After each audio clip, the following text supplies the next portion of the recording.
Amen, amen, amen. Jina la Bwana libarikiwe. Tupo katika sehemu ya 6 ya somo letu, Yusufu akafanikiwa. Kwa nini tumesema Yusufu akafanikiwa? Ni kwa sababu somo letu limeanza na yeye, si kwa sababu tunamjadili yeye peke yake. Wapo watu wengi waliofanikiwa na walikuwa na Mungu, na tunawaangalia mmoja baada ya mwingine. Kwa hiyo Yusufu amekuwa kiongozi katika somo hili, lakini kwa kifupi tunazungumza zaidi uwepo wa Mungu. Mungu kuwa na mtu ambako ndipo kunaposababisha mafanikio. Amen. Sasa leo tupo na Yusufu. Tupo na Musa. Somo ni la Yusufu lakini tupo na Musa. Haleluya. Tunataka tuangalie Musa aliwezaje kufanikiwa. Neno linaeleza nini kuhusiana na mafanikio ya Musa katika mwenendo wake wote, katika huduma ambayo Mungu alimuitia. Musa aliwezaje kufanikiwa mpaka pale alipofikia?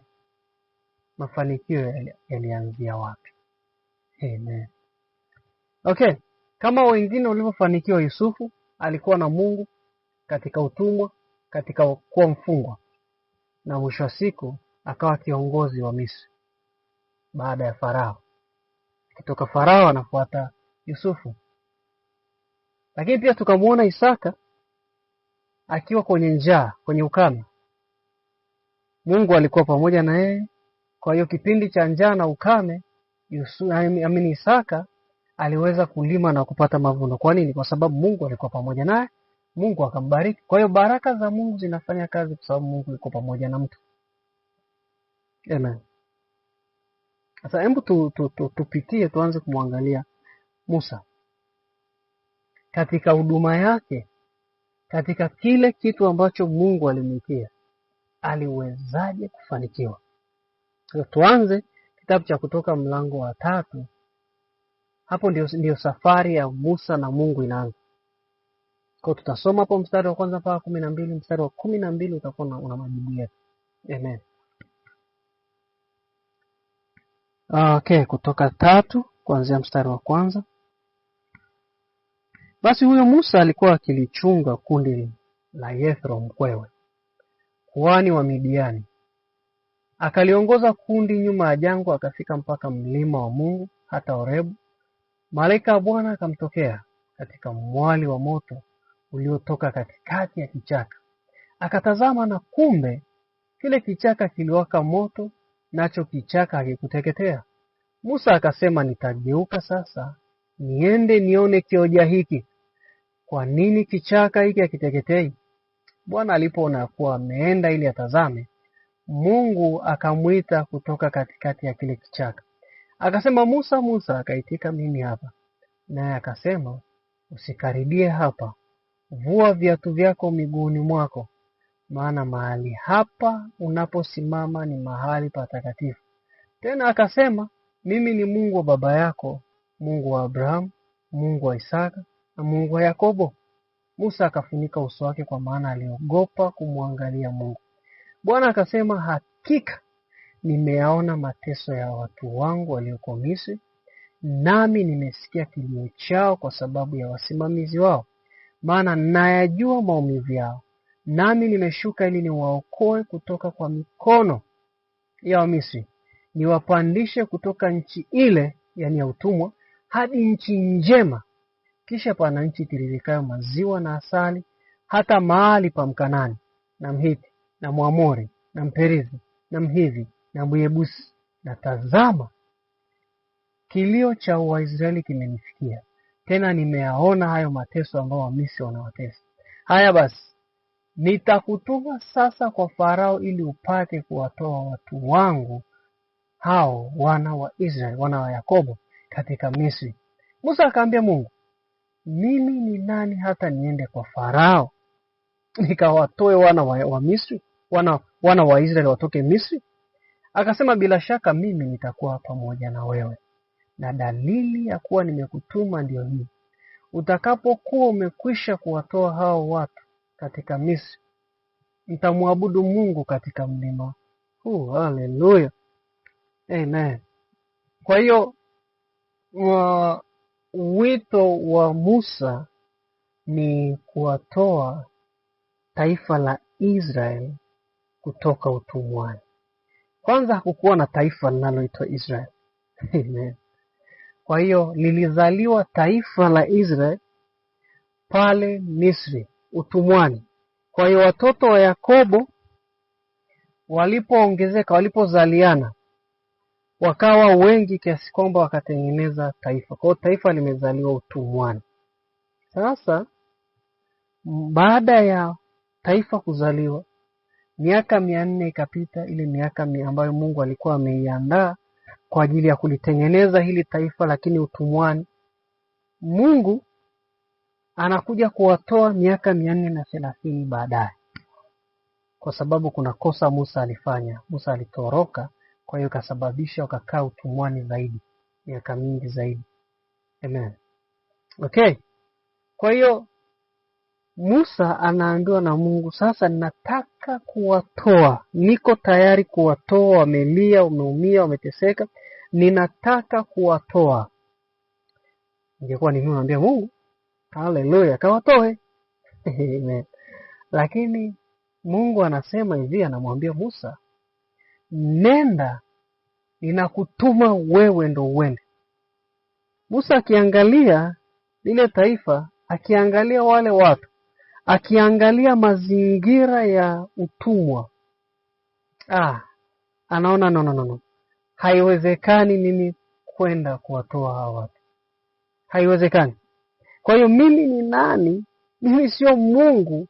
Yaani Musa nazungumza kama Musa. Mimi sio Mungu ninayeweza kwenda kuwatoa watu utumwani. Kwa hiyo ni kwa maana nyingine Mungu anamshangaa Musa. Musa anamshangaa Mungu sasa, kwamba inakuwaje unitume mimi na mimi ni mwanadamu tu, na kilio cha Wanaisraeli wewe umekisikia, machozi yao wewe ndo uliyeyaona. Kwa hiyo kwa nini wewe usiwatoe? Amen. Sasa Mungu hafanyi kitu pasipo mtu. Mungu anatuma mtu. Mungu anapotaka kufanya jambo anamtafuta mwanadamu, ili kupitia huyo mtu Mungu ndo aweze kufanya kile ambacho anataka kukifanya. Haleluya. Amen. Kwa hiyo Musa akamwambia Mungu, mimi ni nani? Kwa maana nyingine ni hii, kwamba huo uwezo unaozungumzia, hilo jambo unalolizungumzia, mimi sina huo uwezo. Ukichanganya na nimetoroka kule kwa sababu nimeua, ninatafutwa, haitawezekana mimi kwenda. Amen. Kwa hiyo vikwazo vilikuwepo kwa Musa, lakini pia jambo lingine ni kwamba Musa hakumwangalia Mungu, alijiangalia yeye. Amen. Labda amejiangalia yeye kama mkimbizi kwa sababu alikuwa anatafuta. Alijiangalia yeye kama mchunga ng'ombe tu na kondoo za baba mkwe. Amen. Lakini Mungu alichomwambia, alimwambia nitakuwa pamoja na wewe. Kwa maana nyingine, si wewe unayewatoa, ila ni mimi pamoja na wewe. Kwa hiyo ni mimi Mungu ninayewatoa kupitia wewe. Nitakutumia wewe kuwatoa, ni mimi pamoja na wewe. Kwa hiyo anasema nitakuwa pamoja na wewe. Hautaweza peke yako. Anawajua Waisraeli, mateso waliopata wameshawachanganya, kwa hiyo ukiwaambia kitu kingine hawezi kuelewa. Kwa hiyo mimi Mungu nitakuwa pamoja na wewe. Ninamjua Farao, faida anayoipata kupitia Waisraeli. Hawezi akakubali kuwaachia hawa watu. Kwanza wako wanafanya kazi bure, hana haja ya kuwalipa, hawalishi hata chakula, watajitafutia wenyewe. Kwa hiyo kuwaacha waende ni kitu ambacho ni kigumu. Lakini mimi Mungu niko pamoja na wewe. Amen. niko pamoja na wewe. Kwa maana hiyo, hilo swala la mimi kuwa pamoja na wewe litabadilisha kila kitu. Haijalishi huyu Farao ana sura ya aina gani. Haijalishi Farao atakuwa mgumu namna gani. Haijalishi wana wa Israeli ni wagumu kuelewa kiasi gani. Ni wakorofi kiasi gani kwa sababu ya utumwa. Haijalishi. Mimi nipo na wewe kuwatoa hawa. Vikwazo vipo, ndio. Si kwamba Musa ninakutuma sehemu nyepesi. Waisraeli wenyewe watakukataa. Wa Misri wenyewe hawataki. Viongozi wa kina Farao hawatakubali. Kwa hiyo si kwamba ninakutuma Musa sehemu ambayo ni rahisi. No. Ninakutuma sehemu ngumu na ninataka uende kwa sababu mimi niko pamoja na wewe. Nikiwa pamoja na wewe yale ambayo ni magumu yatakuwa marahisi. Nikiwa pamoja na wewe Farao hana cha kufanya. Nikiwa pamoja na wewe Waisraeli hawatakusumbua. Hata kama watakusumbua bado mimi nitakuwa pamoja na wewe kukusaidia. Haleluya. Na nikiwa pamoja na wewe, hawa watu watatolewa tu kwa kila namna. Twende mlango wa 4 uone Mungu anachozungumza na Musa. Amen. Mlango wa 4.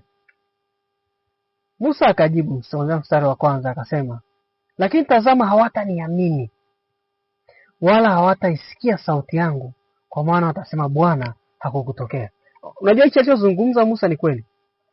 Wala si uongo. Musa alichokuwa anakisema alikuwa anawajua hawa watu. Ni watu sugu wasio na imani. Hata kitabu cha Waebrania kimewazungumzia. Kwa hiyo anasema kwamba hawataniamini. Unajua kwa nini anasema hawataniamini japo Mungu anamwambia nitakuwa na wewe? Ni kwa sababu anajua Mungu haonekani kwa macho. Mungu ni kwa imani. Sasa hawa watu wanataka vitu kwa macho. Hawataki kwa imani. Watajuaje sasa ya kwamba ni kweli Mungu amenituma? Bwana akamwambia, ni nini hiyo ulionayo mkononi mwako? Akasema ni fimbo. Akamwambia itupe chini. Akaitupa chini, nayo ikawa nyoka. Musa akakimbia kutoka mbele zake. Bwana akamwambia Musa, nyosha mkono wako kamshike mkia. Akanyosha mkono wake akamshika mkia, akamshika, na akageuka kuwa fimbo mkononi mwake, ili kwamba wapate kusadiki ya kwamba Bwana Mungu wa Abraham, Mungu wa Isaka, Mungu wa Yakobo amekutokea. Bwana akamwambia tena, sasa tia mkono wako kifuani mwako. Akautia mkono wake kifuani mwake, naye alipoutoa kumbe mkono wake ulikuwa unaukoma, umekuwa mweupe kama theluji. Akasema, tia mkono wako kifuani mwako tena.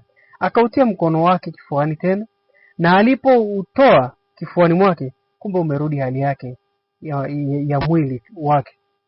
Amen. Basi itakuwa wasipokusadiki wala kuisikiza sauti ya ishara ya kwanza, watasikiza ishara ya pili.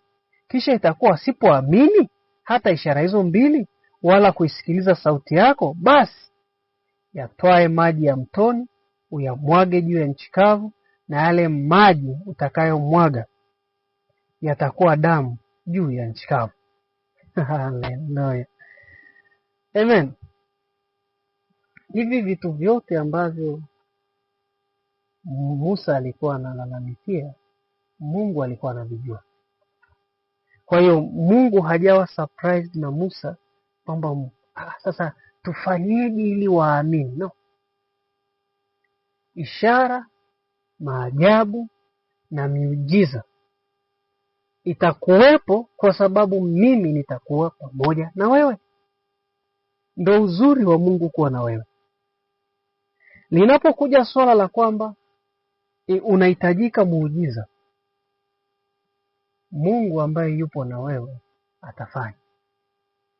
Likija swala kwamba kuna namna ambayo inatakiwa ifanyike, Mungu aliye pamoja na wewe atafanya. Kwa hiyo Musa akaonyeshwa nini ambacho Mungu atakwenda kufanya kwa wale ambao hawatokuamini. fimbo ambayo umeishika utaitupa chini, itakuwa nyoka iliyoamini. Hii cha kwanza wanaweza wasiamini. Ingiza mkono wako kifuani, afu ukitoa utakuwa una ukoma, afu urudisha, ukitoa utakuwa umerudi hali yake ya kawaida. Na hii pia wanaweza wasiamini. Chukua maji kwenye ndoo, mwaga ardhini, yale maji yatageuka kuwa damu. Amen. Mungu anataka kukuonyesha kwamba nipo na Musa na nimemtuma. Ishara, maajabu na miujiza vitakaa vishi. Sasa ngoja nizungumze na watumishi. Haleluya. Kama wewe ni mtumishi na unasema kwamba Mungu amekuita, unajua kwamba ishara, maajabu na miujiza vitadhihirisha kwamba Mungu amekutuma. Sasa ukisema watu wanafuata miujiza, watu wanakimbilia nini, basi wewe ni dhahiri kabisa haukutumwa, ile umejituma wewe mwenyewe. Amen. Kama umetumwa na Mungu, swala la ishara, maajabu na miujiza vitakuwa ni vitu vya kawaida sana kwako. Utavifanya sana. Kwa nini? Kwa sababu Mungu yupo pamoja na wewe. Watumishi wengi wa Mungu wako pamoja na Mungu, lakini hawafanyi miujiza. Hakuna maajabu yoyote. Sio kwamba Mungu hawezi kufanya, ni kwa sababu wao wanaamini ya kwamba haziwezi kufanyika. Hawampi Mungu nafasi ya kudhihirisha kwamba yupo pamoja nao. Amen. Na wakiona ya kwamba watu wanafanya miujiza, wanaanza kuwakemea. Wakiona watu wao wameenda huko kwenye miujiza, wanaambia mnahangaika, hao ni manabii wa uongo. Kama kwa sababu wewe tu hufanyi miujiza, unaona wenzako ni manabii wa uongo. Sasa uone hicho ni kitu ambacho sio kizuri, ni kitu kibaya. Amen. Kwa hiyo Mungu kudhihirisha kwamba atakuwa yuko pamoja na Musa au atakuwa pamoja na Musa, alidhihirisha kupitia ishara, maajabu na miujiza. Mungu kudhihirisha kwamba yupo kwenye maisha yetu ya kila siku. Atafanya ishara, atafanya maajabu na atafanya miujiza. Sasa mbona mimi sioni? Ni kwa sababu hautaki kumwamini Mungu. Hautaki kukubali ya kwamba Mungu anaweza kukufanyia. Amen. Ni Wakristo wangapi ambao bado wanateseka na huku wameokoka? Kwa nini inakuwa hivyo? Ni kwa sababu hawajajua ukweli. Na hata wale waliojua ukweli bado inawasumbua. Mungu akiwa pamoja na wewe, sisemi kwamba kila kitu kitakuwa chepesi, no. Lakini ninakuhakikishia ya kwamba mambo yako yote yatakuwa naenda, yatakuwa vizuri.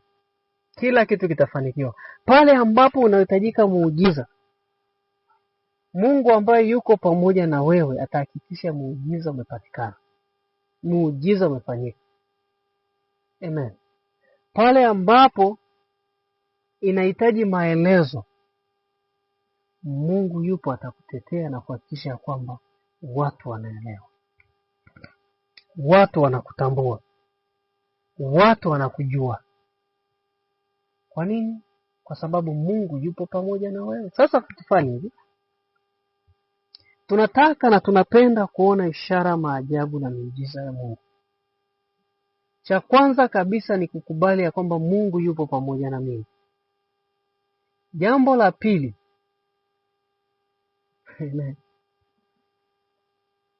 ni kuhakikisha ya kwamba kila wakati tunatambua uwepo wake. Kwa sababu watu wanakubali ya kwamba Mungu yupo pamoja na mimi. Lakini kukubali kuendelea kudumu ya kwamba hata hapa nimetoka nyumbani lakini huku nilipo nipo na Mungu, inakuwa ni kazi ngumu. Hili linakuwa kwao ni jambo la siku moja. Kwamba wanaamini siku moja tu kwamba Mungu yuko pamoja na Mungu. Alafu hawaendelei katika hilo eneo. Wanakubali ya kwamba Mungu yuko na mimi. Lakini hawawezi kukubali ya kwamba kila mahali wako na uwepo wa Mungu. Amen. Musa aliambiwa nitakuwa pamoja naye. Kwa maana nyingine, akili yako idumu ya kwamba niko na Mungu. Isaka aliambiwa niko pamoja naye. Na unajua alichokifanya nini? akapanda mazao, akapanda mbegu ya mazao kwenye ukame, kwenye njaa, haikunyesha mvua, lakini mbegu iliota. Alipoambiwa tu niko pamoja na wewe, akajiongeza, akajua kabisa kitu ambacho ninapaswa kufanya ni kitu fulani. Haleluya. Mungu yuko pamoja na sisi. Ishara, maajabu na miujiza yake anaiweza kuifanya kwa sababu yuko pamoja na sisi. Hajawahi kutuacha, hajawahi kutupungukia, hajawahi taka tukose kitu. Amini upo naye, amini uwepo wake upo naye, tarajia mambo makubwa kutoka kwa Mungu. Ishara, maajabu na miujiza. Amen. Tukutane sehemu inayofuata.